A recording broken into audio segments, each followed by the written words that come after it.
This is Trend Following Radio, where great thinking comes alive. Nobel Prize winners, legendary traders, best-selling authors, and the pros that know what drive us irrational human beings. I am your host, Michael Covel. Not filtered, raw, honest. That's my passion. That's a whirlwind of a couple weeks for me. Completely around the world in the last 2 weeks. Stops in Asia, the Middle East, and America. Dubai, wow. One incredible architectural achievement, to say the least. Just absolutely amazing. I think the only real piece of insight that I do have for those would-be travelers out there, if you have to take a flight from America, a long-haul flight from America, and you're going towards Asia, and you have a choice between United and ANA, Japanese carrier. Now, I'm not going to compare any other carriers for the moment, but just those two. United, an American carrier, and ANA, a Japanese carrier. In either business or first class, I'll make that comparison. Choose ANA, do not pass go. It's only one choice. There is no comparison. When it comes to the seat, the service, the food, it's just not even a comparison. Go ANA. I'm sorry, United, if you clean your act up, maybe I'll give you a vote of confidence, but it is not even a comparison. Today on my show, I have Bryan Caplan from my alma mater, George Mason University. He is an American economist. He's also an adjunct scholar at the Cato Institute, blogger for EconLog. His specialty is public choice theory and is definitely in the middle of many libertarian economic subjects. His books include Selfish Reasons to Have More Kids. This one will surprise you. And The Myth of the Rational Voter, Why Democracies Choose Bad Policies. He has also written extensively on open borders and pacifism when it comes to war. All extremely interesting topics. I wish I would have been exposed to these types of thinkers when I was in school. I don't know, maybe I was out to lunch, I wasn't paying attention, or it's just fun going back to school now to listen and talk with, converse with all these bright people that come on my podcast. And as I launch headlong into 2015, if you've got a good idea for a guest, drop me an email. I'm real easy to reach. Michael@covel.com. Send me an email and connect me with somebody. Don't just give me a name alone. I'll take the name alone. But if you have a name alone, dig up the email for me. Give me a little bio information. If you've got a contact, all the better. Makes my life easier. Wham, bam, thank you, ma'am. I'll send out the email and get them on. I find that I have about a 95% success rate.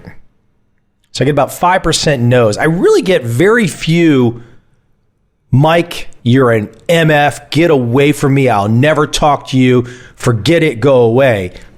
I really don't get those. I'll get the occasional dodge or the occasional not right now.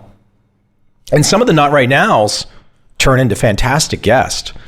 Daniel Kahneman gave me a not right now. 6-7 months later, he came on. That's just the way it works. So again, if you've got a good idea for guests, send me an email. My guest today, once again, is Bryan Caplan from George Mason University. I hope you enjoy this conversation.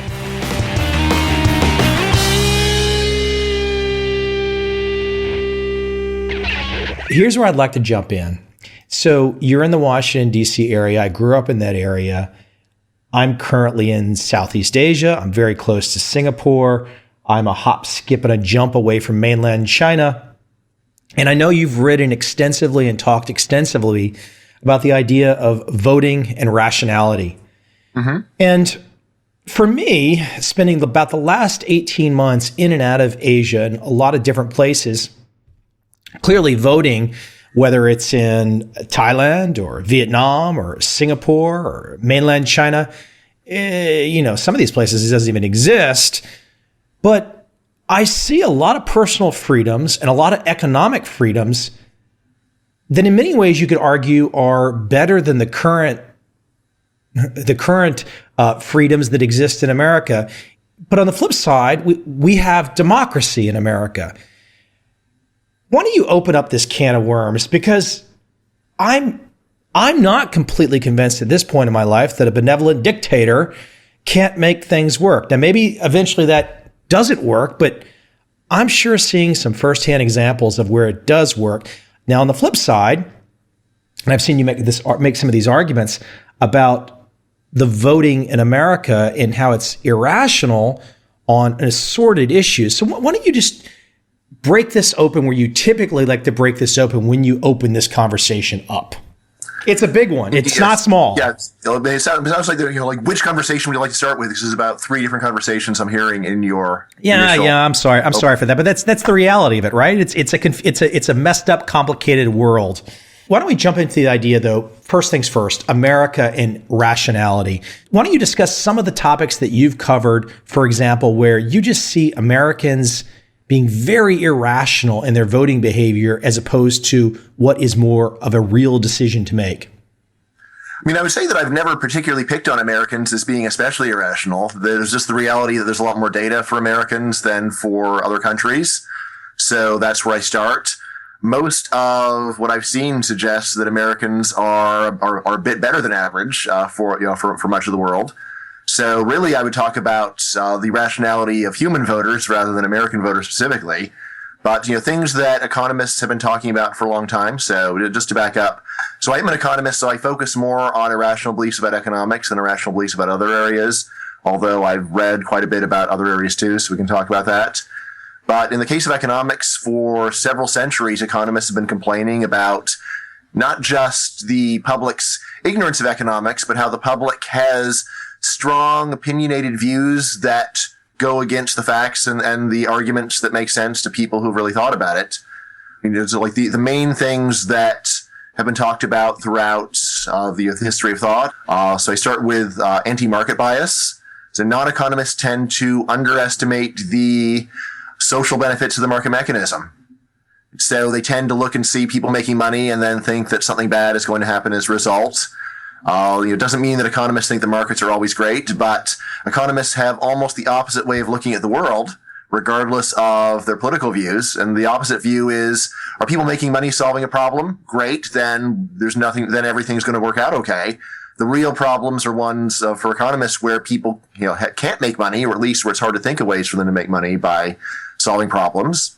Where we can then see this in public resistance to using markets for a wide range of different areas where it seems like they'd work just fine, but people just don't. But that just goes against people's very strongly held view. Something's going to go wrong here.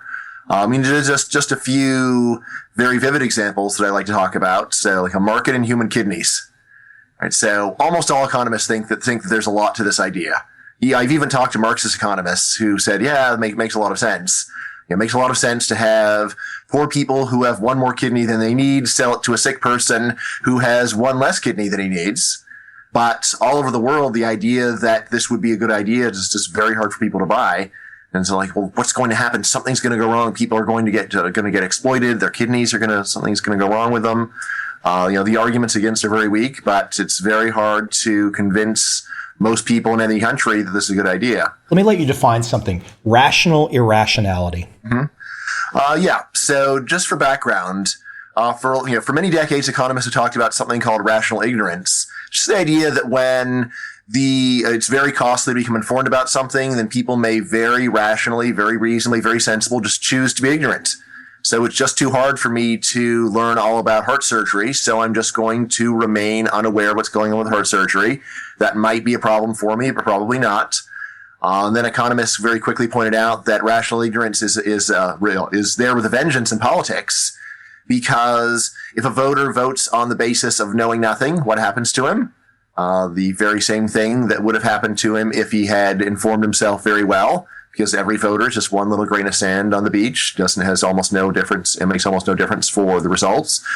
Now, what I added to this conversation, the concept of rationality, says that not only do people not have very much incentive in politics to get information, They also don't have much incentive just to exercise basic intellectual self-discipline, basic intellectual caution, basic skepticism.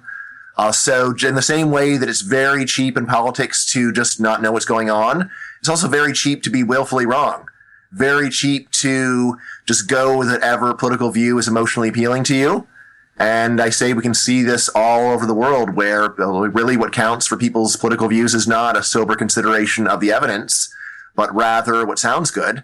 And in particular, even when people don't bother to learn very much, they generally still think they know what's going on.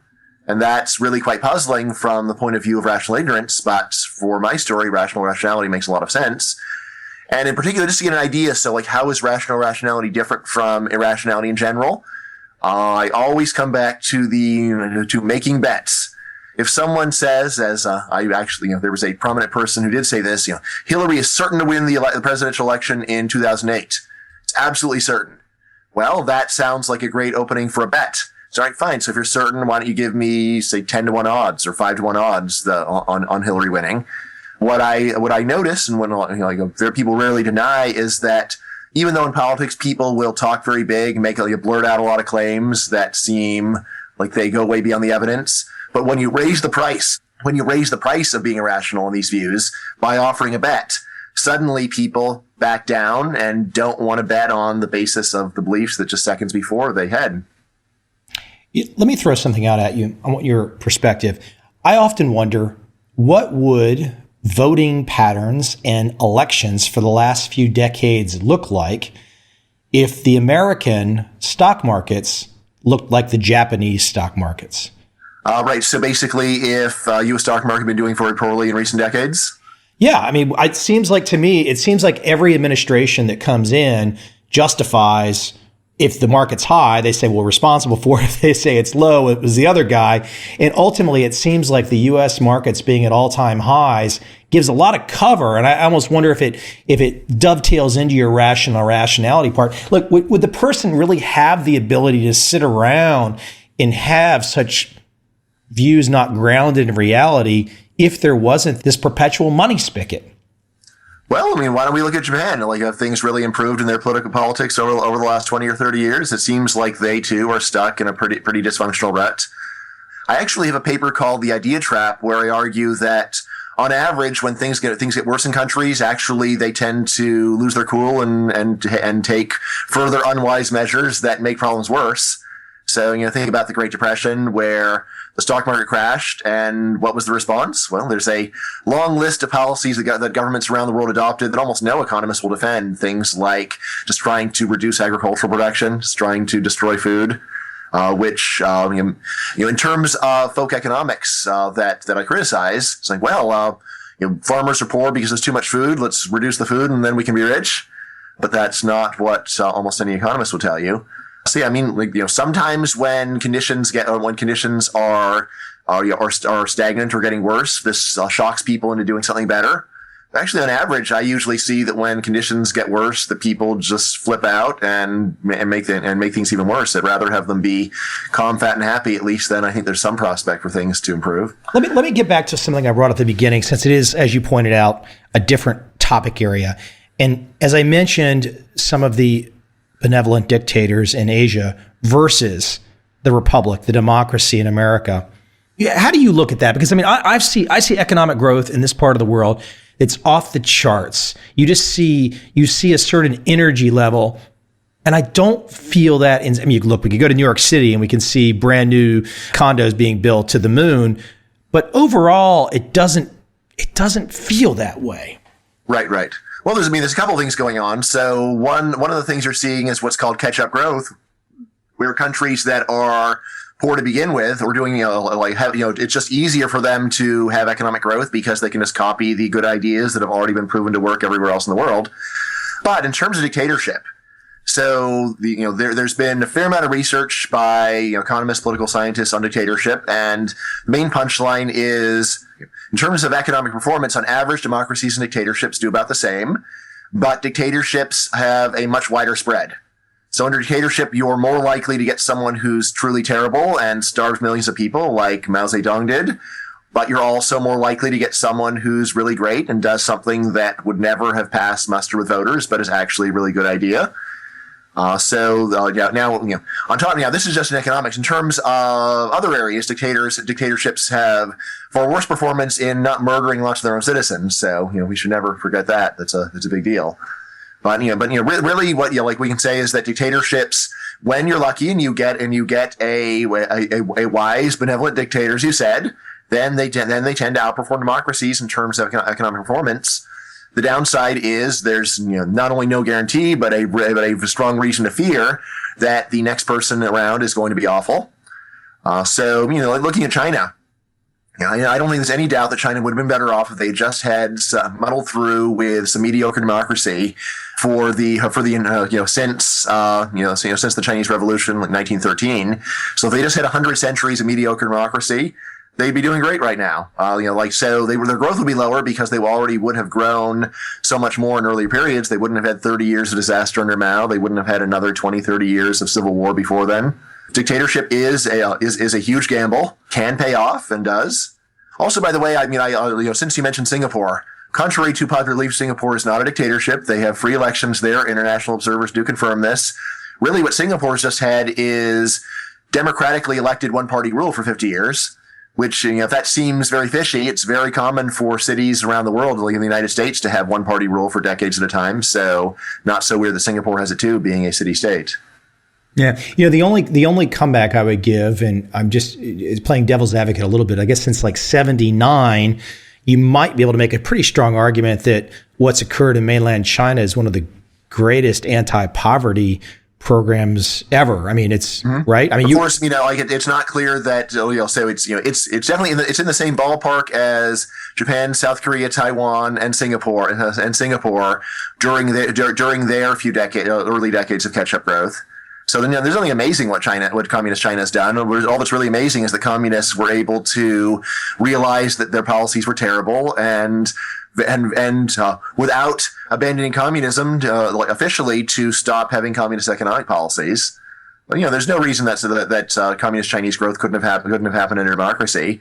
And especially if you average in all of those horrible decades of dictatorship, then I don't think there's any doubt that democracy would have been better on average. So, when I criticize democracy, it's never in favor of dictatorship. It's rather in favor of smaller government and constrained government. Yeah, and I'm not sitting here trying to make the case for dictatorship. It's an interesting thing as an American to spend a significant amount of time in this part of the world and then realize that where you can typically flip on mainstream programs in the States and truly get messages that sound like the Chinese have preparing for war, where the reality is I think most Chinese are preparing to go to KFC to eat for that night.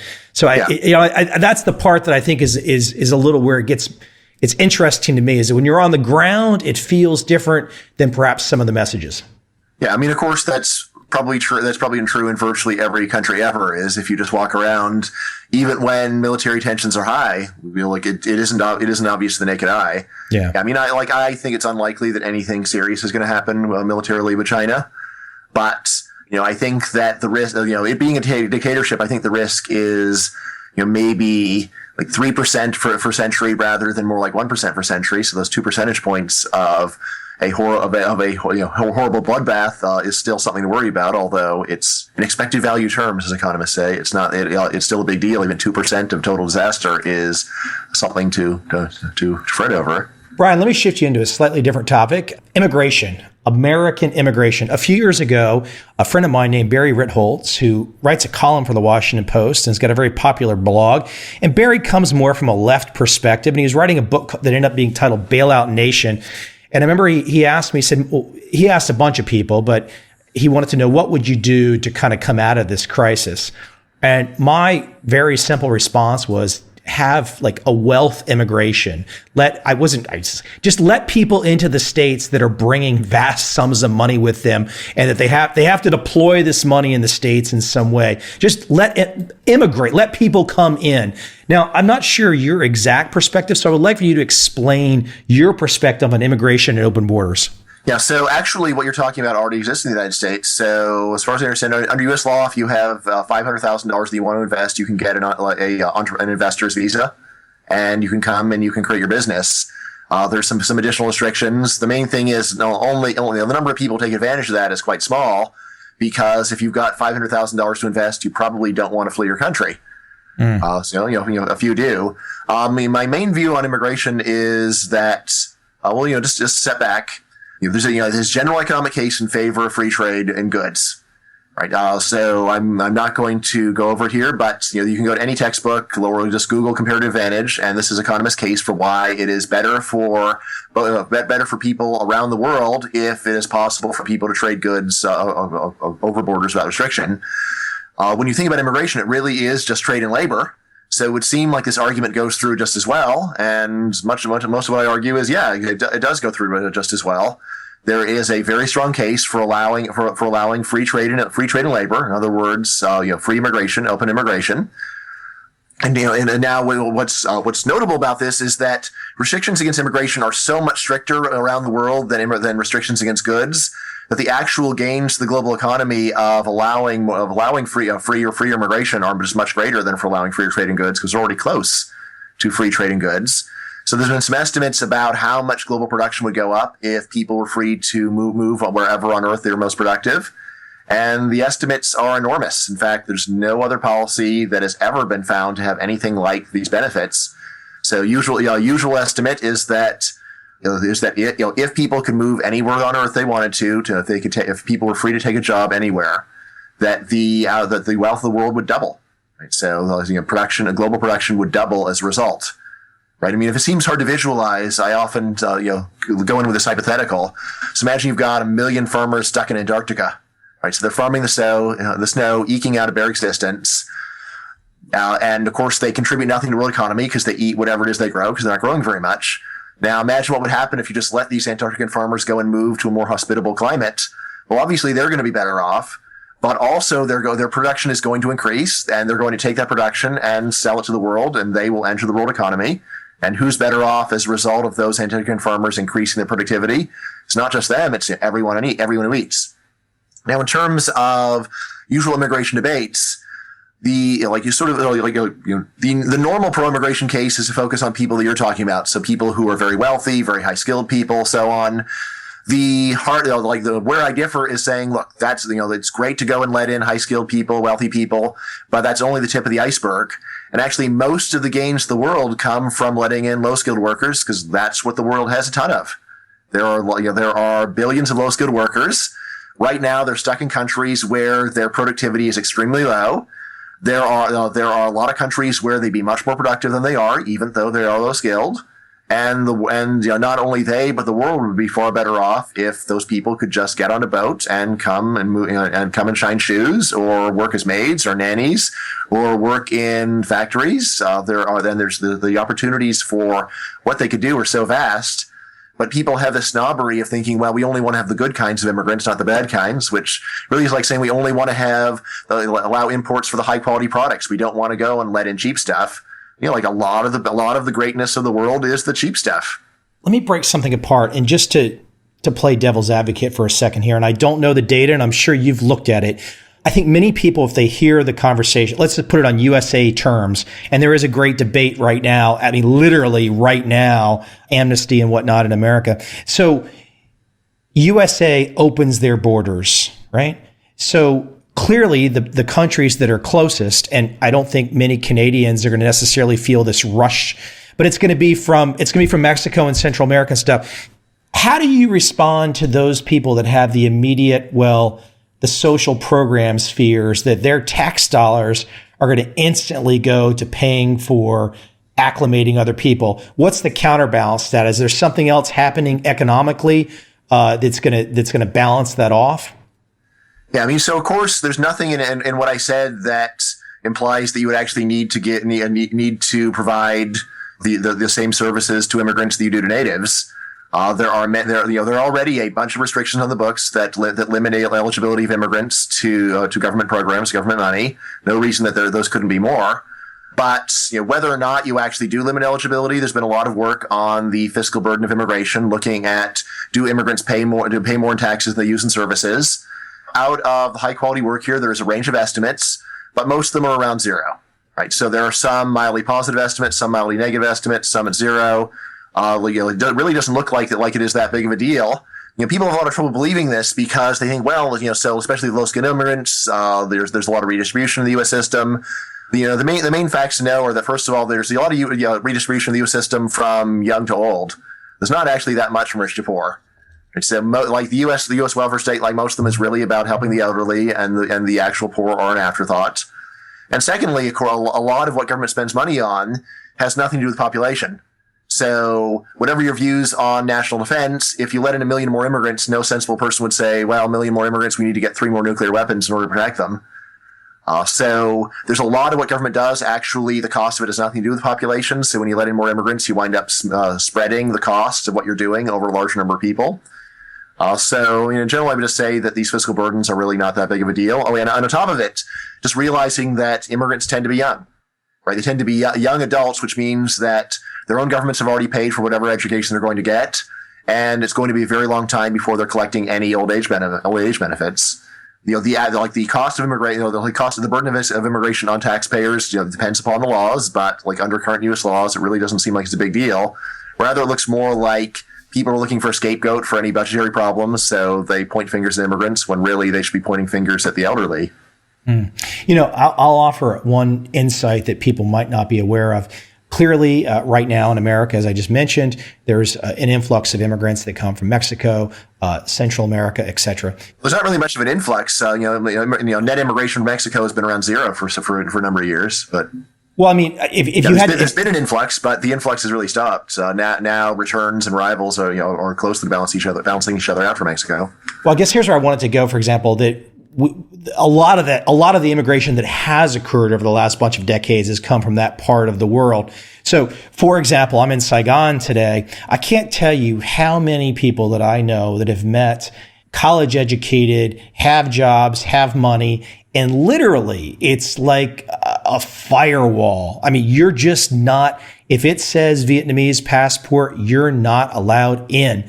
And so if anything, I think the topic that you're bringing up is worthy of discussion because the rules that we have right now are applied in such an inefficient, illogical way that one group of people that happen to be in close proximization of America can get in easily, whereas another group that's separated by an ocean, I mean, literally has no chance. Mm-hmm. Well, I mean, so Vietnamese actually have the benefit of family reunification. So if they had relatives who got out with the communists, then they have much better chances than almost anyone else on Earth. But yeah, I mean, so it's been long enough that now maybe they just have very few qualifying relatives. Yeah, but that gets to your whole point of like having open borders. When you have open borders, but the bigger point is that these laws and the rules on the books just don't make a lot of sense. I agree with that as well. So yeah, there's just a lot of arbitrariness, but so the kind of thing that I'm very against is people saying we need to get rid of all the family reunification or most of it and then just let in high skilled immigrants. I say, look, there's no trade off. Fine, let's let in, keep everybody that's getting in right now, plus let in some more. Because whether you're high skilled, low skilled, I still think that it is a large net positive for the world. Interesting. I think you raise controversial arguments that make people think for sure. I had a couple more topics I wanted to bring up with you. One, I think is a little more, I want to say fun, but a little more, it might just perk people's ears up, and which is the idea for more kids. I currently don't have kids, but I know you made a case in a book about more kids. What is your big picture view here, and what's your thinking? Why were you so inspired and so passionate to put a book out on that subject? It all began when I started reading research on twins and adoptees. There are a lot of researchers who use twins and adoptees to try to figure out why do people turn out the way they do, and they reach a conclusion that shocks most people, which is that it really doesn't matter very much what family you grow up in terms of how you'll do as an adult. Rather, it looks like family resemblance is within rich countries anyway is based upon genetic resemblance, not upbringing. So, I read this stuff, thought it was interesting, but then actually my first two kids turned out to be identical twins, which made me think a lot about the research. So, I'd read it before, but once I actually had these kids staring me in the face every day, I thought a lot about, wow, you're the kind of people that people study when they want to understand why people turn out the way that people do. And at the same time, once I had kids, it was very noticeable how the style that people call helicopter parenting is very prevalent now, where people put an enormous amount of effort into their kids, including a lot of very painful effort where they're just not enjoying it. The kids often aren't enjoying it. And putting these two things together, on the one hand, the popularity of helicopter parenting with all this evidence on how actually that your upbringing matters very little for how you turn out as an adult, made me realize, wow, there's just so much waste going on here. People are really suffering in the idea that they need to do all this stuff to give their kids a decent future. And it's actually just factually wrong. Like, your kids are likely to have a decent future regardless of what you do, and you don't really have much influence on it. It's true, kids from families that have done better are likely to do better, but that's mainly due to genetics, or almost entirely due to genetics. So now, the obvious step here is, well, if people are doing a lot of stuff that hurts and it doesn't do any good, then they can stop. Right? So that's fairly obvious, although controversial in itself. But the other thing I noticed is a lot of people who just either don't want to have kids or don't want to have more kids because they feel like they would be terrible parents if they didn't do a whole lot of painful stuff. So around the time my book came out, there was an op-ed that came out on the theme of soccer as contraception, and the story was something like this: a couple already has 2 kids. The kids play soccer all the time. They're thinking about having a third kid, but they say, "Oh my God, a third kid would mean a whole third set of soccer practices and games. We just can't take that." So I just reverse this reasoning and say, they briefly say, well, maybe we don't have to play soccer. No, that's crazy. Kids who don't play soccer or some other organized activity will turn out to be losers. And I'm just reversing this reasoning, saying, no, they won't. Like, the way that you're raised really has very little to do with what kind of a person you turn into. If the reason that you're not having a kid is you feel like you have to endure enormous pain and suffering in order to have the kid, I'm saying, look, you could, step 1, cut out the needless pain and suffering. And step 2, reevaluate how many kids you want to have, because you may very well decide that you want to have more. I look around and I just see a lot of parents who are exhausted with one child, and I say, yeah, well, if I raised my kids the way you did, the way that you do, I don't think I'd want to have more than one child either. But it's not that the kids are so much work, it's just that your crazy and hyper-parenting style is causing you needless suffering, which, you just get rid of it and then reconsider the number of kids that you actually want to have. I caught an article today about a playground in Australia, and I guess the headmaster said, we have one rule. The rule is the kids can't kill each other, and that's it. So basically, the playground is kids climbing up fences, this, that, whatever, everything under the sun. But they learn from that, and I think it goes to your point too, which is, hey, they're not soft-boiled eggs. Kids fall down. Look, when you and I grew up, you did not ride a bike with a helmet. Mm-hmm. And isn't that the metaphor for what you're really getting at, which is like, yeah, everything doesn't have to be overprotected. And if you don't spend so much energy, so much mental energy on the overprotection, then maybe it's not that hard. Yeah. On top of that, it seems to me like most kids just want to sit in their basements and play video games and watch TV. So, in a way, a lot of the feeling the risk comes from making them do stuff they didn't want to do in the first place. It's got maybe making the argument with video games now. It's gotten easier, huh? You just. Hey, one last thing I want to bring up. I'm curious your opinion. I've talked to a lot of your peers on my show, and I'm starting to kind of get views on it. I have my view. I've not read it. I'm not sure I need to read it necessarily, but this is the book that has gotten all of the press and notoriety amongst economists and the intellectuals in the last this year mostly. Capital in the 21st Century. So what is your perspective on, the idea of wealth and income inequality? Yeah. So at the outset, I think, this book is, typical of, it's typical of social scientists and people in general are hyper about inequality within countries and couldn't care less about inequality between countries. When actually, it's the inequality between countries, which is the huge problem. Within the first world, the difference in standard of living between a very poor person and a very rich person is quite slight. Nobody's starving to death. People are comfortable. Whereas the difference between, say, the U.S. and Haiti is huge. Now, I say, well, why is there so much inequality? Well, the answer is that, governments make it mandatory. Governments make it illegal for people to escape poverty by moving from the third world to the first. So if you were concerned about inequality or about poverty, I would think that your first concern would be to get rid of the laws that stop the market from solving poverty. But, of course, almost no one cares about this stuff. Instead, they are freaked out about Bill Gates making more money than someone who works at McDonald's, rather than there being a bunch of people in Haiti who are eating dirt. mean, to me, this book is just indicative of the totally screwed up priorities that most people have, where they are totally worked up over some trivial problem of inequality within the first world, which and then arguing about what government should do about it, rather than worrying about the much larger problem that the governments around the world have clearly caused on purpose. So that's the main thing I say is just, this kind of book is just a waste of time, because everybody should be focusing on immigration and not worrying about inequality within countries. But, secondarily, sort of the heart of the idea is that you're going to get rising inequality when the rate of interest exceeds the rate of economic growth. But this basically essentially the strategy only works insofar as rich people are willing to sit on their money and not do anything with it and let it accumulate interest, which is clearly very rare, because if this were common, then we would already see a few rich people owning almost everything. Just for background, so there's a famous story about how Benjamin Franklin was amazed by the power of compound interest. So he put a few dollars into a bank, and then with the instructions that 200 years later it would be used for a great philanthropic project. And it actually happened.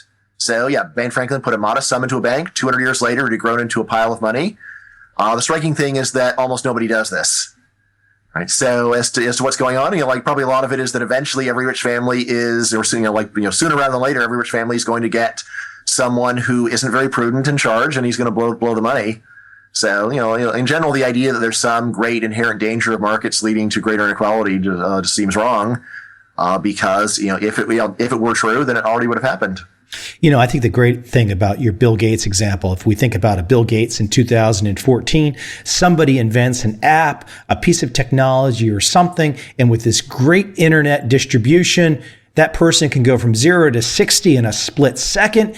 It's the dream that everybody should want. I create this awesome thing, and I can go to the market and people can pay me for it. That should motivate everybody, because I find for the income and wealth arguments, some of the very people that, from those people that want to take that perspective, they're arguing against that very person that invented the widget that took off. And they're basically, and so I always say to people, what are you going to do? What's the solution? I see two solutions. You either steal from this person that has the money that you think doesn't deserve to have the money, or you kill them. I don't know what the other solutions are. Well, of course, the stealing is the usual one.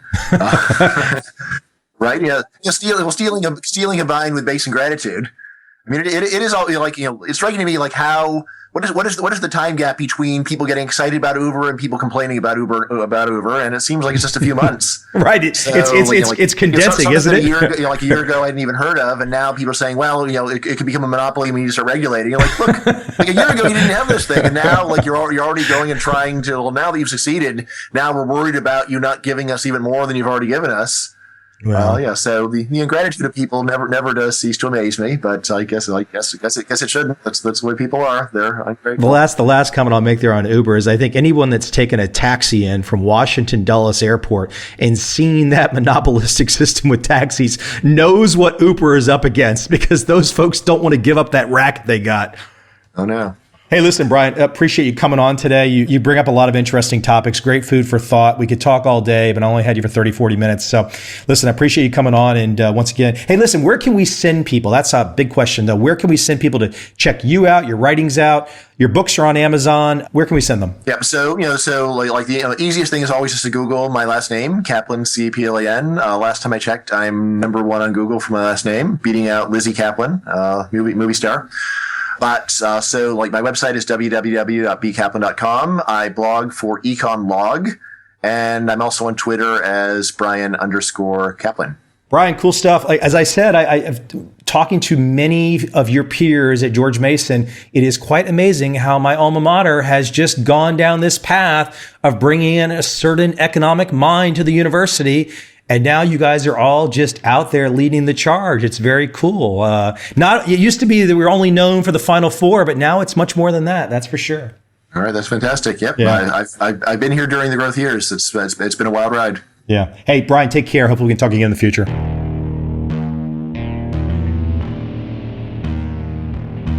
I see a time when those awake will understand how to make money in up, down, and surprise markets. Whether new trader or experienced, college student or financial advisor, protecting against a crash or just trying to make a lot of money, trend following offers everyone an answer in uncertain times. To get started immediately, send me an email, michael@covel.com. I will send you the right trend following steps to take along with my free video. But if you want to buy and hold, trust the government and trust Wall Street, this is absolutely not for you.